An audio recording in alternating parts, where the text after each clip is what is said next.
মানবীয় সমস্যা হবে, মানবীয় সমাধান হবে ভাই। আচ্ছা ভাই আপনি শুনুন শুনুন শুনুন ভালো হয়ে যাবে না ভাই, ভাই শুনুন শুনুন।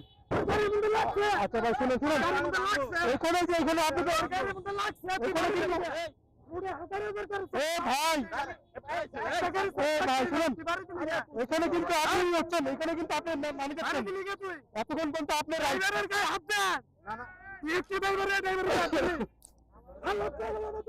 ভাই আমার লোক গাড়ি দেন আমরা রোড গাড়িতে যাই না সামনে হ্যাঁ দেন আপনি কি করছেন? ঠিক আছে আমাদের কাছে আমার কাম করে গাড়ি না ভাই ভাই মুরব্বি আর একটু চাপাই দেন, শুধু শুধু এখন আপনি কিন্তু গাইড আছেন। এখানে নাই নাম আছে ওই নাই নাম আছে নাই নাম আছে ভাই নামাই দেন, জাস্ট ওনাকে সরি বইলা চলে যান, আর কিছু করার নেই। আপনি বুঝতে পারছি আপনার রাগ হয়েছেন, আপনি অ্যাক্সিডেন্ট হওয়ারই ছিল, এখন আপনি সাইড করেন, হালকা সাইড করেন কাকা। আচ্ছা,